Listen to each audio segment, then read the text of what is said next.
گا جب بھی پیغام کی باری آئی، جواب کی باری آئی، رب کسی اور نے کسی کو جواب نہیں دینا، بلکہ آپ کا جواب دینے کے لیے آپ کا رب ہی کافی ہے، اور آپ کی تصدیق کے لیے رب بے نیاز کا پیغام ہی کافی ہے۔ دلائل دینے کی، صفائی دینے کی اور تکرار کرنے کی کسی طرح کی کوئی ضرورت نہیں ہے۔ اے محبوب، ہم نے آپ کو یہ شان عطا فرمائی ہے، آپ کے اسلام کی ذمہ داری ہمارے سپرد ہے، اور آپ کے ہر پیغام کو لوگوں تک پہنچانے کا جو ذمہ ہے وہ آپ کا ہے۔ اس پیغام حق کی صداقت کو تسلیم کرنے والے راہ راست پر ہیں، اور اس ذمہ داری جو آپ نے نبھائی ہے اس کتاب کی حفاظت کرنا بھی ہمارے سپرد ہے۔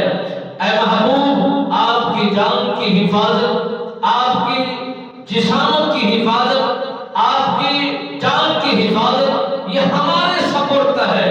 کسی اور کا کوئی ڈر نہیں، کسی اور کا کوئی خوف نہیں رکھنا، یہ ہمارے ذمہ میں ہے۔ واللہ متم نورہ، اس اسلام کے حق نور پیغام کو عام کرنے کے لیے آپ نے اپنا وقت لگانا ہے، کوشش کرنی ہے، لوگوں کو سکھانا ہے، لوگوں کو بتانا ہے۔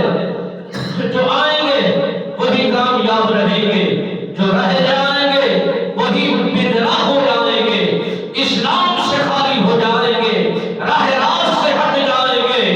دوزخ کا ذمہ انہی کی خاطر میں ہوگا، حساب و کتاب انہی نے چکانا ہوگا، اور یہی قرآن کریم کا جو پیغام ہے آپ لوگوں کو دیجئے، سچی کتاب ہے، حق کتاب ہے، حق کے عام ہے، اور لوگ جو اس کتاب کو سننے کے لیے تیار ہیں، اس پیغام کو لینے کے لیے تیار ہیں، وہی آپ کے غلام ہوں گے، وہی آپ کے وفادار ہوں گے، وہی آپ کے محبین میں شمار کیے جائیں گے۔ اے محبوب، آپ کی جان کی بات رہی، آپ کی حفاظت کا ذمہ ہم اپنے سپرد لیتے ہیں۔ کوئی دشمن مشرق سے آئے اور ہماری ذمہ داری ہے انہیں ڈھانپنا، روکنا اور انہیں عبرتناک عذاب دینا، یہ ہماری ذمہ داری ہے۔ کوئی اگر مغرب سے آنا چاہتا ہے اس کا دفاع کرنا ہماری ذمہ داری ہے۔ کوئی شمال و جنوب سے آ پہنچے تو آپ پر وار کرنا چاہے، آپ کا دفاع کرنا ہماری ذمہ داری ہے۔ آپ گھبرائے مت، پریشان مت ہو، پیغام کو عام کرتے چلے جائیں، لوگوں کو دین اسلام کا پیغام دیتے چلے جائیں، آپ کی ذمہ داری یہی کچھ ہے۔